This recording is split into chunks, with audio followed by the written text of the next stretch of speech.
चलिए, geomorphic processes आज का टॉपिक है। ठीक है। कल हमने इंटीरियर ऑफ द अर्थ के बारे में पढ़ा।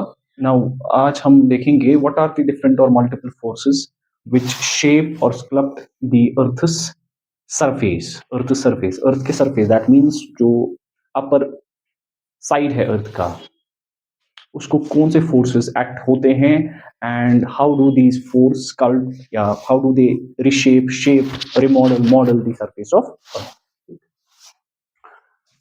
Now there are multiple forces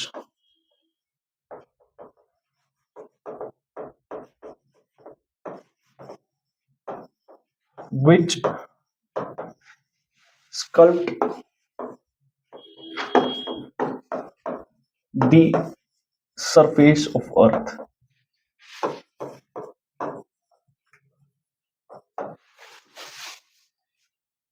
अर्थ की सरफेस पे क्या है? There are mountains, there are oceans, there are plateaus, there are plains, there are hills, there are valleys, different features, right? इसको हम लैंडस्केप कहते हैं कि फीचर क्या है। नाउ ये ऐसे ही नहीं बने हैं। There must have been certain forces which have acted over the surface of earth और within the surface of earth. दो पहलू हैं इसके। There are two sides to these forces. These forces might have occurred within the surface of earth, means कि अंदर से, अर्थ के अंदर से इनका ओरिजिन होगा, या अर्थ के ओवर द सरफेस। बट दोनों फोर्सेस, चाहे वो विद इन द सरफेस हो या ओवर द सरफेस हो, they have acted and therefore they have modelled और sculpted the surface of earth, जो हम आज सरफेस ऑफ अर्थ को फीचर्स देख रहे हैं। And these forces have acted for a very long period of time.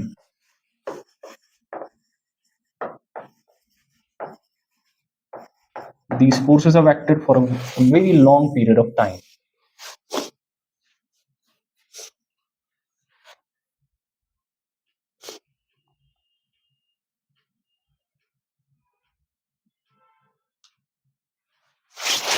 For a long period of time. And these forces occur within the surface of earth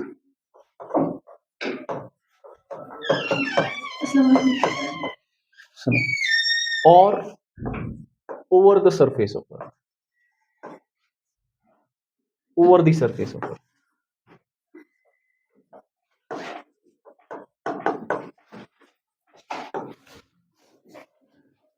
अब forces जो हैं, इनका origin with in the surface of अर्थ भी हो सकता है, over the surface of अर्थ भी हो सकता है। ठीक। हाँ, अब इन्होंने किया क्या है? Over the period of time they have caused these forces have caused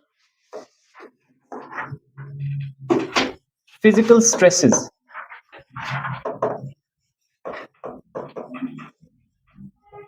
and chemical action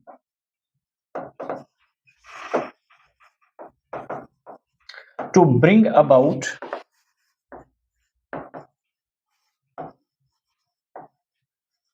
the changes in the configuration of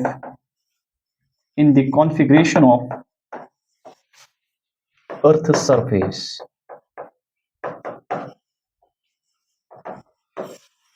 अर्थ की सरफेस जो है, ये मान लो अर्थ की सरफेस, इस सरफेस पे ये एक्ट हुए हैं।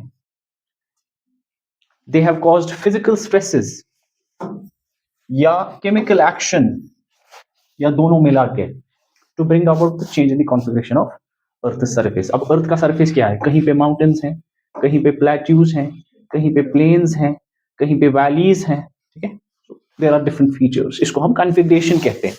क्या कहते हैं? कॉन्फिगरेशंस। ऑल सच फोर्सेस, चाहे ये with in the earth operate कर रहे हो over the earth, all such forces and all such processes, remember one thing, all such forces or all such processes are called as geomorphic forces or geomorphic processes.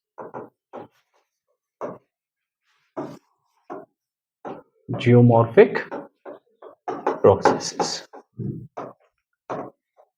So what are geomorphic forces? All such forces which bring about the change in the configuration of Earth's surface, or all such processes which bring about the change in Earth's surface are called geomorphic processes or geomorphic forces. Right? Understand? Now हमारे पास geomorphic processes या geomorphic forces जो हैं वो दो तरीके के हैं. कितने? 2 टाइप्स. Very easy. एंड इसी तरह जब आप क्रोनोलॉजिकल ऑर्डर में नोट्स बनाओगे तो वेरी इजी रहता है. ठीक है, अंडरस्टैंडिंग के लिए. इसी तरह इकोनॉमी में भी बनाओ, इसी तरह मल्टीपल सब्जेक्ट्स में इसी तरह से बनाओ. दे मस्ट नोट्स में क्रोनोलॉजी होना चाहिए. Understanding? Now geomorphic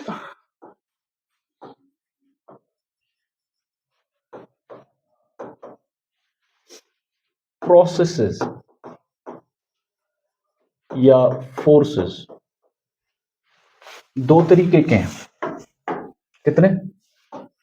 2 types.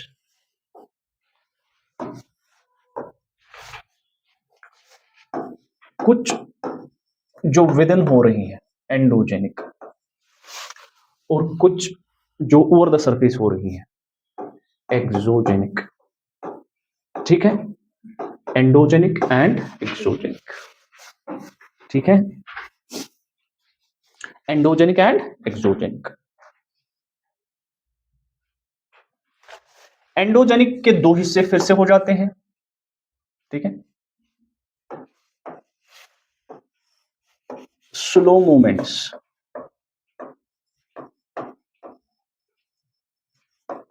And sudden movements.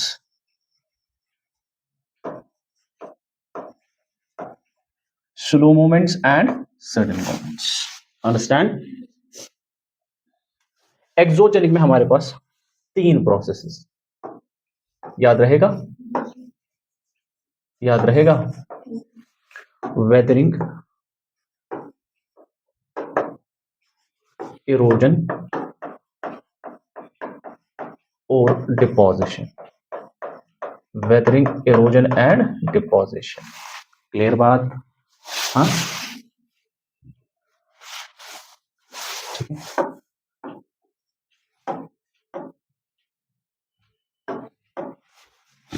अब स्लो मूवमेंट्स में हमारे 2 आ जाते हैं.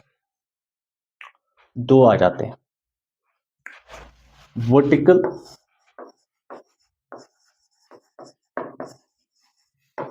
और horizontal.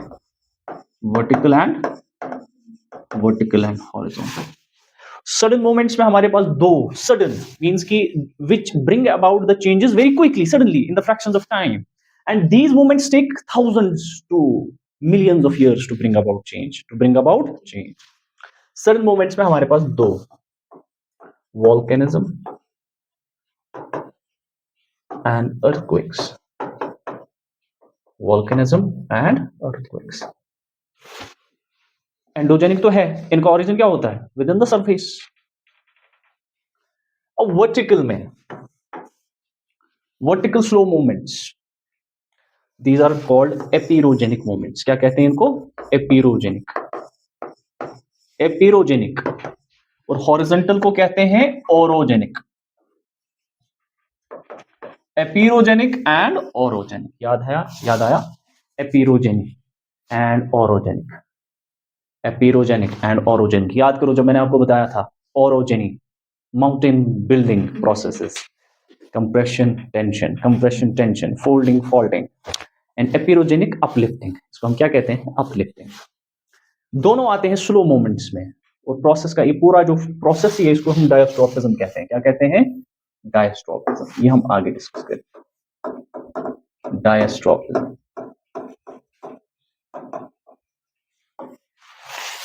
Understanding? Are you understanding my point? अब एपिरोजेनिक वर्टिकल, अब इसके दो हिस्से और हो जाएंगे अगर आप समझोगे। अब वर्टिकल अपवर्ड भी हो सकता है, डाउनवर्ड भी हो सकता है, ठीक है ना? ये अपवर्ड मूवमेंट भी हो सकती है, ये डाउनवर्ड मूवमेंट भी हो सकती है। Do you understand? अगर कोई वर्टिकल है, ये तो ऊपर भी जा सकता है, नीचे भी जा सकता है ना। मूवमेंट ऐसे भी, जरा इधर देखिए, कि मूवमेंट वर्टिकल मींस अपवर्ड्स भी डाउनवर्ड्स भी। सो एपिरोजेनी मींस कि अपवर्ड भी मूव कर रहा है। अब हॉरिजॉन्टल, इसका ओरोजेनी, ये तो हॉरिजॉन्टल है ना। हॉरिजॉन्टल के भी दो कंपोनेंट्स हैं, मींस कि ऐसे मूव कर रहा है। या तो ये कंप्रेशन हो सकता है, या तो ये क्या हो सकता है, टेंशन हो सकता है ना। टेंशन मींस दूर जा रहा है, कंप्रेशन मींस पास जा रहा है। तो यहां पे कंप्रेशन भी हो सकता है। कंप्रेशन मींस व्हाट, फोल्डिंग, या टेंशन भी हो सकता है, और tension means faulting. Folding faulting आपको समझ आ रहा है? जब ना प्लेट्स आपस में कब नजदीक आ रहे हैं, कल तो मैंने बताया था, और दूर भी जा रहे हैं। अब यहां पे हम डिस्कस करेंगे वेदरिंग। वेदरिंग तो पड़ा है। वेदरिंग के तीन कंपोनेंट्स हो सकते हैं। ये सारे क्या है, एक्सोजेनिक है ना। Exogenic, all exogenic process are called under a common term, उसको हम कहते हैं डिनंडेशन। क्या कहते हैं? डिनंडेशन। डिनंडेशन, डिनंडेशन का मतलब होता है stripping of earth. Stripping of earth, earth की सरफेस को स्ट्रिप करना। ये सारी स्ट्रिपिंग प्रोसेसेस है, क्या है, खासकर वेदरिंग।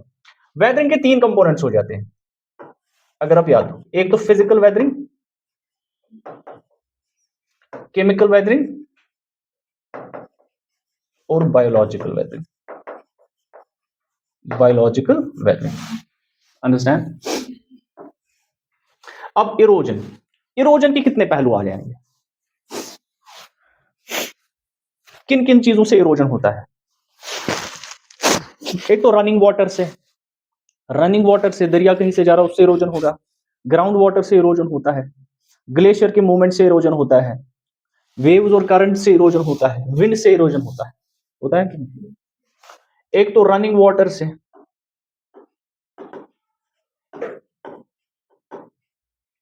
ग्राउंड वाटर से,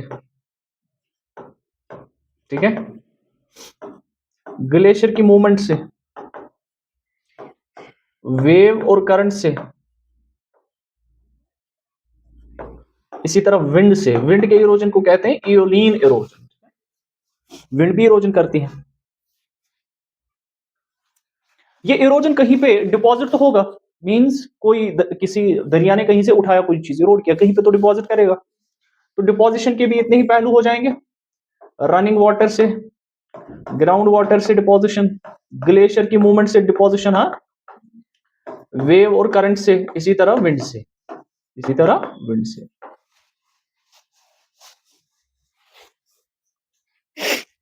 इसी तरह विंड से।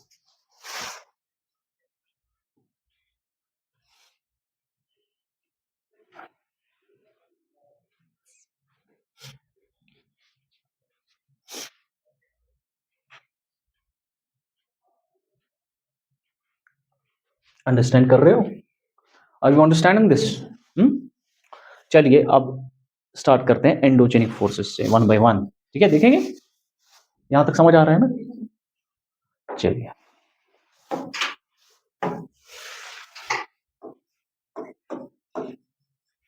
एंडोजेनिक फोर्सेस और processes.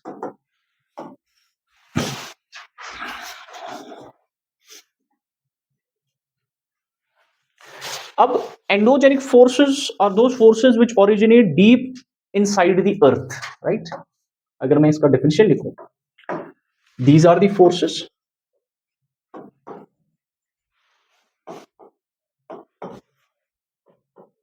which originate deep inside the earth, deep inside the earth। तो अर्थ के विद इन ये ओरिजिनेट होते हैं, their origin is within the earth, ठीक। They are responsible for shaping the earth surface for a long period of time. Responsible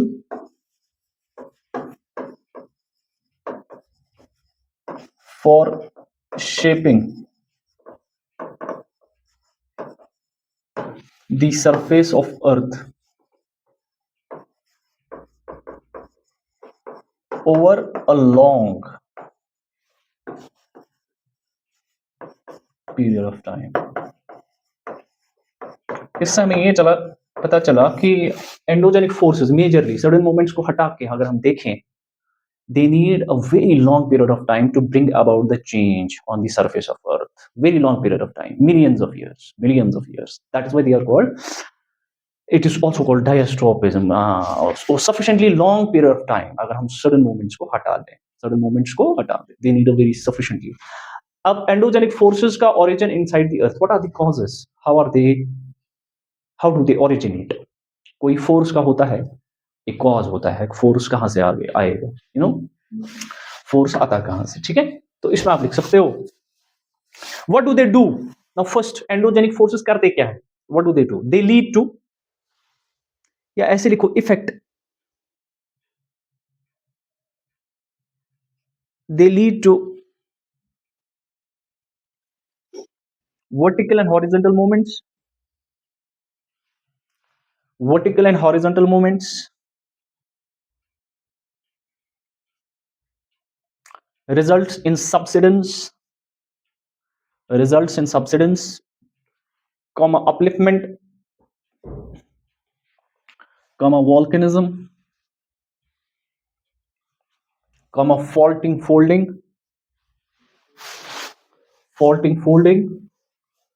comma earthquakes, etc.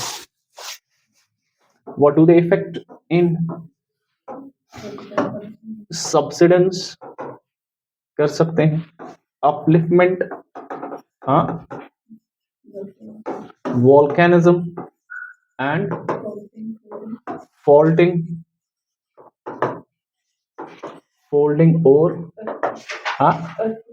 earthquakes, etc.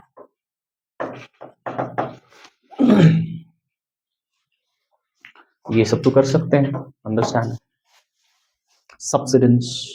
Subsidence कहीं पे अर्थ की surface जो है move करती है नीचे की तरफ, उसको हम कहते हैं क्या? सबसिडेंस. क्या कहते हैं? सबसिडेंस. अर्थ की सरफेस कहीं पे नीचे चली जाती है, क्या फैक्टर्स रहे होंगे देखेंगे. सबसिडेंस कहते हैं. अपलिफ्टमेंट कहीं पे सरफेस ऊपर की तरफ है, सरफेस अपलिफ्टमेंट मींस राइज करेगा. क्या करेगा? Rise. Volcanism, what is volcanism? कि मेंटल में जो मैग्मा है वो सरफेस पे आएगा कहीं वेंट से, या तो कहीं पे फॉल्ट होगा या तो कोई वीक जोन होगा, उससे वापस आएगा, मैग्मा बाहर आ जाएगा. फॉल्टिंग क्या है? फॉल्टिंग मींस कहीं पे प्लेट्स जो है दूर जा रहे हैं, उसको फॉल्टिंग कहते हैं. और अगर इसी प्रोसेस में देखेंगे अपोजिट, तो अगर नजदीक आ रहे हैं उसको कंप्रेशन या फोल्डिंग कहते हैं, ठीक है. और अर्थक्वेक्स मतलब टेक्टोनिक प्लेट्स की एक्टिविटी की वजह से सीस्मिक वेव जनरेट होते हैं. वो वॉल्केनिज्म से भी हो सकता है, कंप्रेशन फॉल्टिंग से भी हो सकता है, right. So these are the effects. Now what are the causes for these? Cause क्या है? Causes, write down the causes. Causes, endogenic forces के causes. Number 1 cause, primordial heat. Number 2, radio activity. Number 3, tidal and rotational friction from earth. क्या लिखा cause में? सबसे पहला primordial heat. Number 2, radio activity. Number 3, tidal and rotational friction.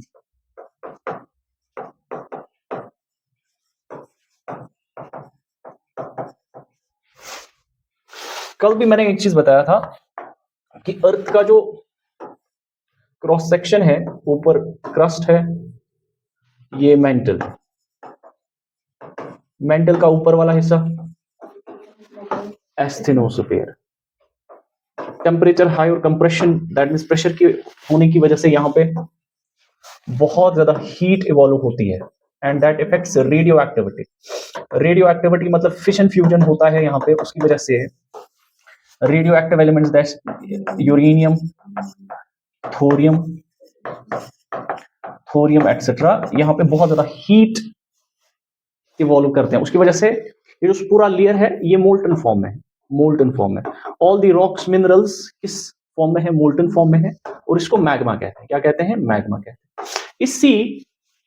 इसी asthenosphere में ऊपर crustal plates हैं ऐसे, तो यहाँ पे हीट के ऐसे लूप्स बन जाते हैं, लूप्स बन जाते हैं। इन लूप्स को हम कहते हैं कन्वेक्शन सेल्स। क्या कहते हैं?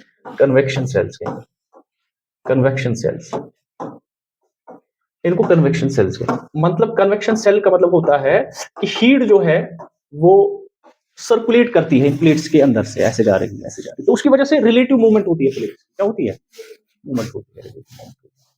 अब और दूसरी प्राइमोडियल हीट। प्राइमोडियल हीट का मतलब होता है जब इनिशियली अर्थ इवॉल्व हो रही थी, ये वो हीट है, दैट्स कॉल्ड प्राइमोडियल हीट। तो इसका जो क्रस्ट मेंटल कोर की स्ट्रैटिफिकेशन हो रही थी तब जो हीट बन रही थी, दैट इज कॉल्ड प्राइमोडियल। आज हम रेडियो एक्टिविटी और प्राइमोडियल हीट को इकट्ठे ले रहे हैं। This is as a result of the reactions happening in the mantle और upper mantle portion of the earth, upper mantle portion of the earth. ठीक, ये भी कॉज है, मेजर तो यही कॉज है। आगे हम जब पढ़ेंगे ना कन्वेक्शनल करंट थ्योरी, उसमें आर्थर होमर ने कहा है कि एंडोजेनिक फोर्सेस का सबसे बड़ा जो वजह है वो यही है, कन्वेक्शनल करंट्स, जो ये कन्वेक्शनल हीट लूप्स बन रहे हैं किसमें? मेंटल में, एस्थेनोस्फीयर में। तीसरा है टाइडल एंड रोटेशनल फ्रिक्शन। ये अर्थ है, ये अर्थ है, अर्थ के अराउंड ऑर्बिट कर रहा है मून, ठीक है ना? अर्थ के अराउंड क्या कर रहा है ऑर्बिट? मून, ठीक। दोनों में फोर्स ऑफ ग्रेविटेशन लग रहा है, फोर्स ऑफ ग्रेविटेशन लग रहा है, फोर्स ऑफ ग्रेविटेशन, ठीक है। और अर्थ जो है दूसरा अपनी एक्सिस पे रोटेट भी कर रहा है, ऐसे कर रहा है रोटेट, ठीक। ये टाइडल फ्रिक्शन क्या है? टाइडल मींस कि अर्थ का ग्रेविटेशनल फोर्स और मून का ग्रेविटेशनल फोर्स दोनों जो है एक टाइडल फ्रिक्शन क्रिएट करते हैं। क्या करते हैं? Tidal friction. दूसरा रोटेशनल फ्रिक्शन, जो अर्थ रोटेट कर रहा है, इससे भी एक फोर्स जनरेट होता है, इससे भी एक फोर्स जनरेट होता है। दोनों फोर्सेस को टाइडल और रोटेशनल फ्रिक्शन कहते हैं। जब ये फोर्सेस भी लगते हैं for a sufficient period of time, ये भी जब लगते हैं for a long period of time, then they can cause such movements, they can cause such. इनका पहला एप्लीकेशन बोला है, इनका पहला यूज जो बोला है वो आया है कॉन्टिनेंटल ड्रिफ्ट थ्योरी में। लेकिन फिर आगे जब कॉन्टिनेंटल ड्रिफ्ट थ्योरी को डिस्कार्ड किया गया तो बोला गया कि these forces are not sufficient, these forces are not sufficient to be considered, right? ये लिखा आपने? हाँ, कहां तक लिखा? हाँ, प्राइमोडियल हीट। हाँ, चलिए इसके बाद ये मत लिखना था कि रेडियो एक्टिविटी किससे होती है, ये सब। हाँ हाँ, कल वाले में लिखा था। चलिए, now write down slow movements और डायस्ट्रोपिक मूवमेंट्स। अब एंडोजेनिक में अगर आपको याद होगा, एंडोजेनिक में तो स्लो मूवमेंट्स अलग है, सडन मूवमेंट्स अलग है। याद है आपको? ठीक है, स्लो मूवमेंट्स को हम कहते हैं diastrophic movements.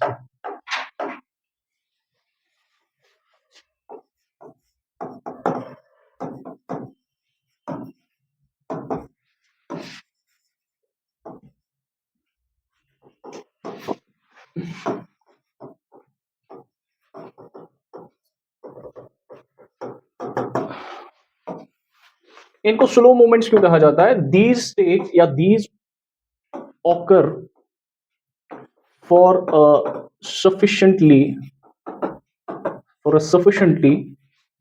longer period of time, for a sufficiently longer period of time. कितना longer period of time? millions of years, millions of years,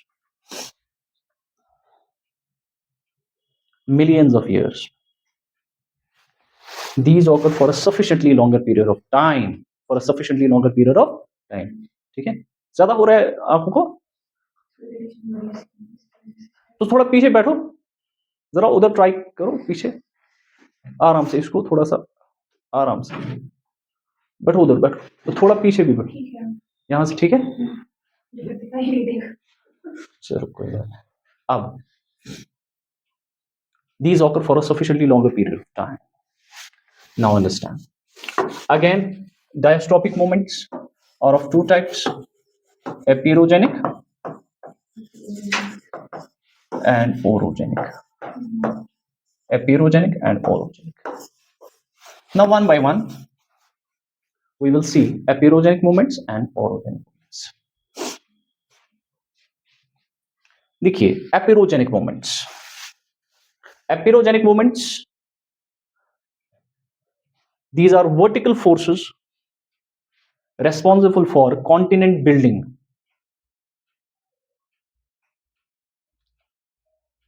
These are vertical forces responsible for continent building. Continent building. Continent building. These can lead to submergence or emergence of crust. Important है, ठीक है?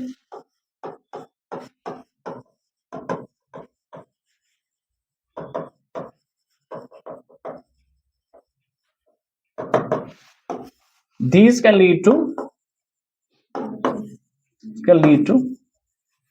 submergence or emergence of crust. आप कहीं पे देख रहे हो कि क्रस्ट जो है नीचे की तरफ चला गया, तो उसको हम क्या कहते हैं? सबसाइड होना या सबमर्ज होना। या कहीं पे क्रस्ट जो है ऊपर की तरफ इवॉल्व हुआ, ऊपर की तरफ हुआ, इसको अपलिफ्टिंग कहते हैं, इसको सबसिडेंस कहते हैं, ठीक? इसको अपलिफ्टिंग कहते हैं इसके। And epeirogenic movements are continent building movements. इससे कॉन्टिनेंट्स क्या हुए हैं? बिल्ड हुए, कॉन्टिनेंट बिल्डिंग। आगे जब हम सीडीटी पढ़ेंगे उसमें बताऊंगा कैसे continent building force, continent building, continent building, ठीक। इसमें अगेन एपिरोजेनिक में फोर्सेस कौन से लगे हैं? अगेन फोर्सेस मेंटल कन्वेक्शन जो हमने बताया था। फोर्सेस कौन कौन से? अभी जो हम डिस्कस कर रहे थे, मेंटल कन्वेक्शन। मेंटल कन्वेक्शन का मतलब क्या है? मेंटल पोर्शन में हीट कन्वेक्ट हो रही है, कन्वेक्शन सेल्स बन रही है, ये भी आप देख लीजिए जो मैं अभी बता रहा था। दिस, इसको मेंटल कन्वेक्शन कहते हैं। क्या कहते हैं? मेंटल कन्वेक्शन, ठीक है। एक तो ये, दूसरा very important isostatic adjustment. Isostatic adjustment,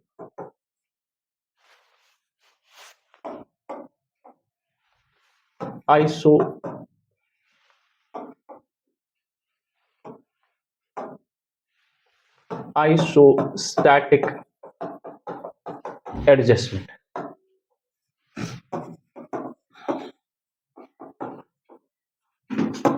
third, changes in the crustal load, changes in the crustal load and mental plume activity, mental plume activity। ये सुनिए कि इनका मतलब क्या होता है, ठीक है।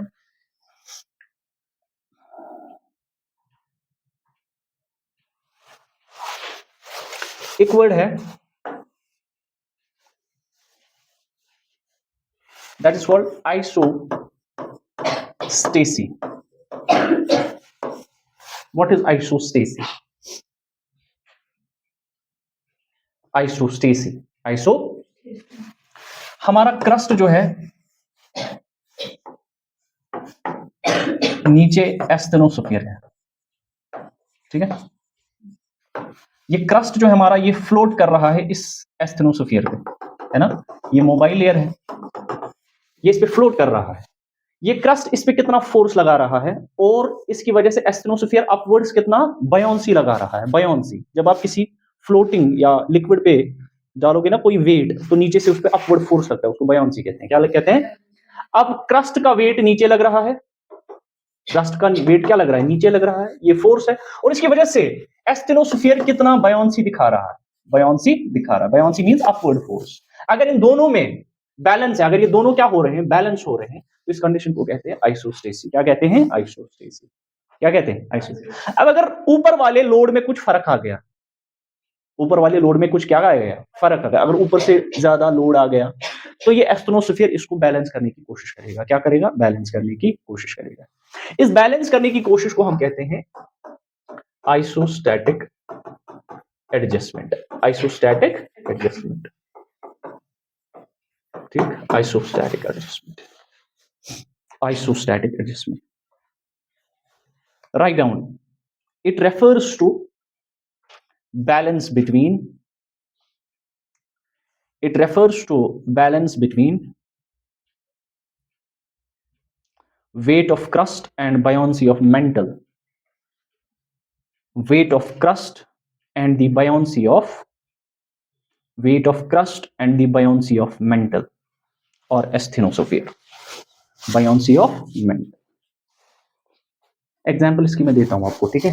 आइसोस्टेसी, कहीं पे आप देखो ऊपर बड़ा ग्लेशियर है, क्रस्ट के ऊपर बहुत बड़ा ग्लेशियर है, ठीक है, ये क्रस्ट है, नीचे एस्थेनोस्फीयर या मेंटल है, ठीक है, ये क्या है? मेंटल। ये ग्लेशियर क्रस्ट पे एक्स्ट्रा वेट डाल रहा है ना, extra weight, extra weight, extra weight डाल रहा है। तो यहां पे क्या होगा? ये क्रस्ट जो है ये कंप्रेस होगा। क्या होगा? Compress, compress.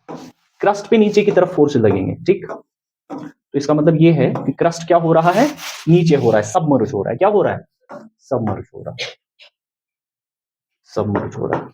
इसी कंडीशन में अगर आप देखोगे कि अगर ये ग्लेशियर सारा क्या हो जाए? मेल्ट हो जाए। क्या हो जाए?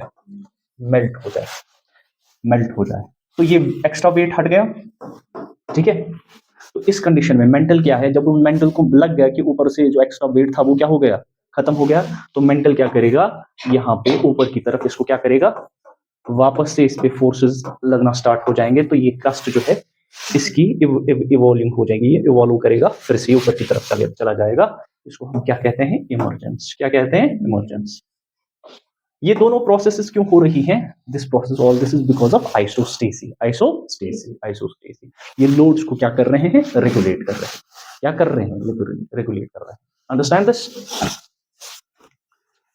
इसको isostatic adjustment. Second is mantle convection, भी लिखा आपने, that is crustal load. Crustal load भी इसी का ये है। क्रस्टल लोड दैट मींस अगर क्रस्ट पे लोड बढ़ रहा है वो नीचे की तरफ चला जाएगा, और अगर कम लोड है तो वो इवॉल्व करेगा। क्या करेगा? इवॉल्व करेगा, राइट। मींस कहीं पे क्रस्ट पे ज्यादा लोड है, बहुत लोड है, यहां पे तो वो डाउनवर्ड सबमर्ज होगा, और यही लोड जो है इसकी अनलोडिंग हो गई, क्रस्ट की क्या हो गई? अनलोडिंग हो गई, चाहे वेदरिंग हो गई, चाहे कुछ भी हो गया, ये हट गया ये लोड यहां से, तो यहां पे क्रस्ट क्या करेगा? इवॉल्व करेगा उस कंडीशन में, ठीक है। क्रस्ट क्या करेगा? इवॉल्व करेगा। Crust will evolve, crust will evolve, ठीक। Second is mantle plume activity. Mantle plume activity, कभी आप देखते हो कि मेंटल से मैग्मा जो है किसी वीक स्पॉट से निकलता है, किसी वीक स्पॉट से निकलता है। ये वीक स्पॉट जरूरी नहीं है, हम बोलते हैं कि प्लेट्स के बीच में जो फॉल्ट है ये वीक जोन होता है। क्या होता है? वीक स्पॉट, वीक जोन होता है। ये फॉल्ट क्या होता है? Week zone. ये जरूरी नहीं है, कभी कभी इंटीरियर ऑफ द कॉन्टिनेंट्स या interior of the faults, interior of the fault, जरूरी नहीं कि प्लेट बाउंड्रीज पे, प्लेट बाउंड्रीज के इंटीरियर में भी कभी कोई वीक जोन हो सकता है। क्या हो सकता है? वीक जोन हो सकता है। वहां से अगर ये मैग्मा, मोल्टन रॉक मटेरियल बाहर निकल आए interior of the plate boundaries, अगर ये मैग्मा जो है बाहर निकल आए, क्या निकल आए? बाहर निकल आए, इसको मेंटल प्लूम एक्टिविटी कहते हैं। क्या कहते हैं? Mental plume activity, mantle plume activity. आगे भी देखेंगे। This is called what? Mental plume activity.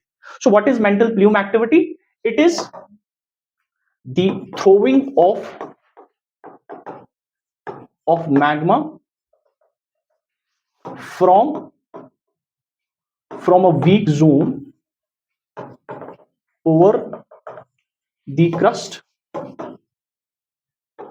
away or interior to the plate boundaries, interior to the plate boundaries, interior to the plate boundaries। Interior to the equatorial. Otherwise हम देखते हैं volcanism, mostly जो volcanism हम पढ़ेंगे उसमें हम देखेंगे mental plumes या हॉटस्पॉट वॉल्केनिज्म क्या होता है, ठीक है। उसमें हम देखते हैं कि यूजुअली वीक जोन से ही निकलता है, and these weak zones not necessarily be mean कि ये कहां पे होंगे, प्लेट बाउंड्रीज पे होंगे, ठीक है। इसके बाद है हमारे पास ओरोजेनिक मूवमेंट्स। क्या है? ओरोजेनिक। दोनों क्या है? दोनों को हम क्या कहते हैं? Diastrophic movements. क्या कहते हैं? Diastrophic movements. Orogenic movements. Orogenic movements, what are these movements? Horizontal, देखिए, these are horizontal movements responsible for mountain building. Horizontal movements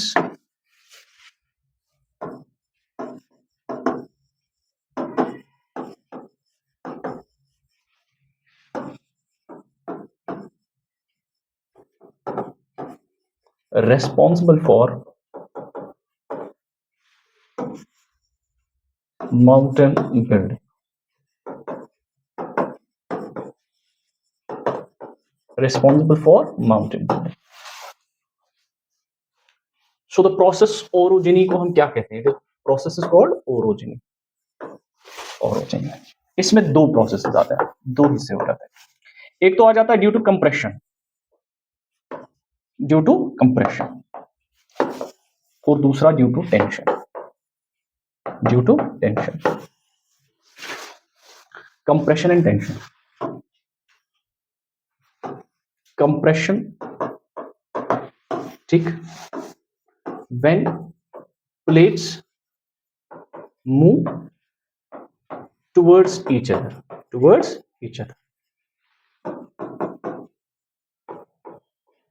ठीक, ऐसे, ठीक। इसको यहां पे इस प्रोसेस को हम फोल्डिंग भी कहते हैं। क्या कहते हैं? It's also called as folding. यहां पे जो माउंटेन्स बनते हैं उनको फोल्ड माउंटेन्स कहते हैं। क्या कहते हैं? Fold mountains.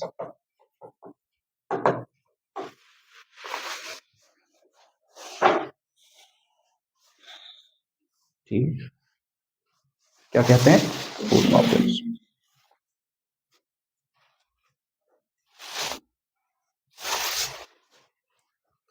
इसी तरह due to tension, tension when plates move away from each other, ठीक, प्लेट्स आपस में क्या जा रहे हैं? दूर जा रहे हैं। तो यहां पे टेंशन या प्रेशर ऑफ टेंशन क्रिएट होता है, प्रेशर ऑफ टेंशन प्लेट्स के बीच में। और यहां पे जो माउंटेन्स बनते हैं those are called fault mountains, fault mountains. इनमें एग्जांपल है मिड ओशनिक रिजेस, ये आप याद रखना, मिड ओशनिक रिजेस।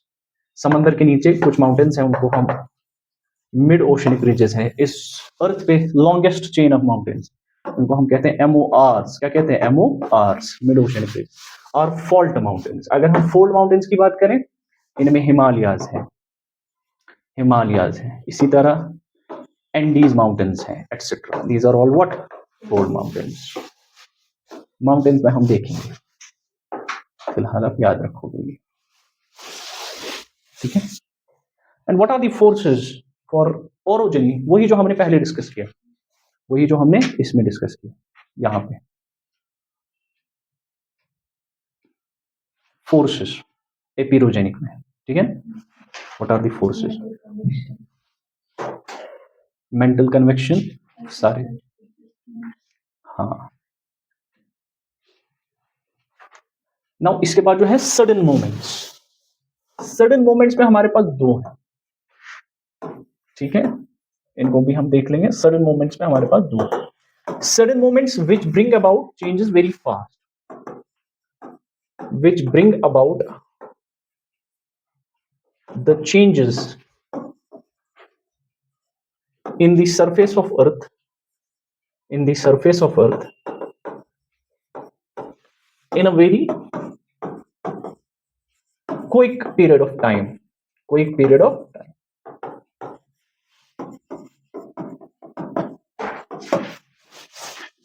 ये moments, these bring about changes in the configuration of the earth very fast, very fast. ठीक है, very fast.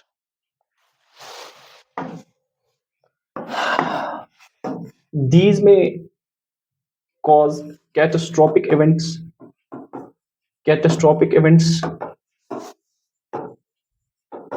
such as earthquakes and volcanism. Earthquakes and volcanism. The earthquakes and volcanism. Earthquakes and volcanism. So these bring about very fast changes on the surface of Earth.